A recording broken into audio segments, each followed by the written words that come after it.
Welcome back, everyone. Well, look who's here. Ah, where have I been? I don't know where you've been, Busy, but at busy. least you're giving me the opportunity to answer all these viewers who keep asking me, where is Dr. Paul? Where is Dr. Paul? I'm back. Yeah, well, Dr. Paul has been very busy. We'll get into some of the things you've been involved with, but you got a lot of gadgets on today, so you're kind of turning into the RoboCop of health and Of health, health yes. and wetness. Summertime. Have you been swimming? I did. I went swimming last night. You did. Yeah. Good. Okay. We've got a great topic today: health and fitness tracking devices. Talk about an interesting subject. What's behind this one? Well, we thought that it was just a passing fad, you know, a flash in the pan. But Jesse, let me tell you, these things are everywhere. In fact, there's now evidence to support that 1 in 5 people wear some sort of health and fitness tracking device, much like I have here. So some of the well-known ones are Jawbone, the Fuel Band, the Fitbit, the Upband, the Basis. So all of these fitness tracking devices are designed to help people monitor and make them more aware of their activity, physical activity. Now, I mean, technology has advanced to the point where, let's just explain a bit how they work. Yeah. They can track vertical movement, they track horizontal movement, they track diagonal movement. Yep. In doing so, they're collecting data, these little devices, monitoring devices, to give you information about caloric intake and all outtake and all of those kinds of things, right? Yes, the data right now, the data mining of these is the next step, because that's a great point, that we're collecting all of this data that's being stored in the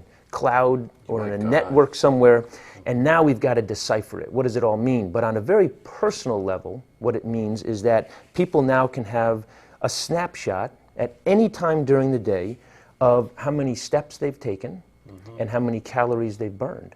Now, they also are being advanced to the point where they can also measure heart rate. They can also measure your blood pressure in some cases and some other blood metabolites. So the technology is ramping up so quickly. So right now, this is about a $2 billion a year industry.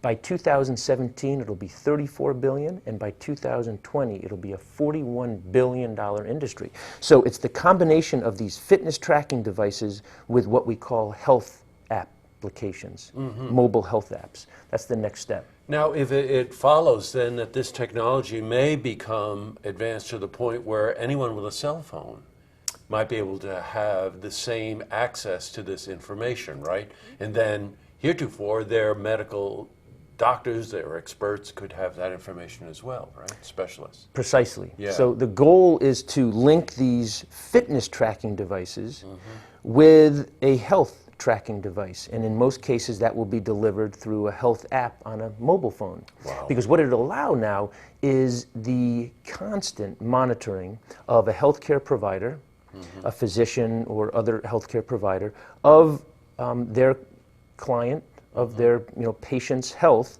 remotely, wherever they are. Yeah. Because this will all be stored in the cloud. And so the goal is to not only provide the healthcare providers ongoing, constant monitoring of a person's health, but also the individual, so that they can at any time monitor their own health more accurately. They can monitor, for example, their blood sugar if they're a diabetic. Yes, right. Spontaneously. They can measure their blood pressure if they have high blood pressure.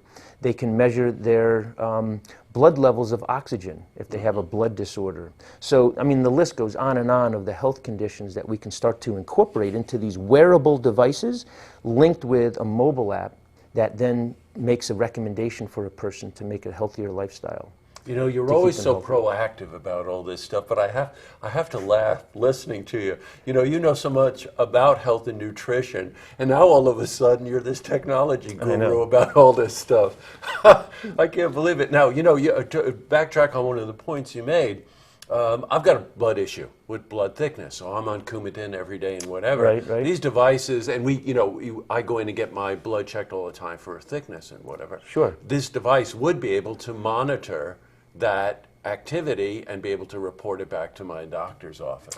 I think that's just around the corner. Without question, How these devices. accurate is this, Paul? Yeah, so that's the issue right now, is that the accuracy of these to quantify your calories that you burn are not as accurate as I think they lead you to believe. And so what most people do, Jesse, is they look at these as a balance sheet. They say, all right, if my device is telling me that I've burned 2,000 calories today, that means I can go and eat 2,000 calories. Yeah. And that's not always the case. And so I think that's where we're running into issues right now, that one, people are using these devices to set up a balance sheet of what they've expended and now what they're allowed to eat. So what the problem or the challenge with that is that there's no indication of the quality of those nutrients. So if it's just telling you that you've burned 2,000 calories, there's no real indication of what type of calorie you should be eating to match that. That's one issue. And then the other one is, as you just pointed out, are they accurate? Yes. Is that 2,000 calories of what I've burned really 2,000 calories? And then in turn, can I eat 2,000? So that's the, one of the main points. The other one is, these things are always going to be evolving, and ultimately it's going to come down to how accurate are they to be able to assess the quality of the experience that we're encountering. Got it. You got a pretty active summer. Believe it or not, it's a year since you've been coming in, because this time last year you were headed to Texas. You were going to San Diego. Yeah, rather. San You were Diego. going for a big conference. So you're headed back there again? I'm heading back. You really are? excited. Yeah, why not? They're having you back. They're having me back. Well, now this year you can just put a jetpack on, right, with all these devices and just And take off, fly fly myself. yourself. Exactly. What are you covering when you're out there? So it's, of course, health topics, but it's going to be speaking really on my research that I've done for the past year. So I've done some really exciting research that I've shared every now and then when I've been here. But essentially, it's going to be just summarizing the research that I've done and the forward-looking next step to this research. Well, we What's on look the forward to having you back again. You'll be back again before Labor Day. I'm going to be back. I have another exciting topic that I'm going to hold off on mentioning until I come back. Okay. Keep everyone guessing.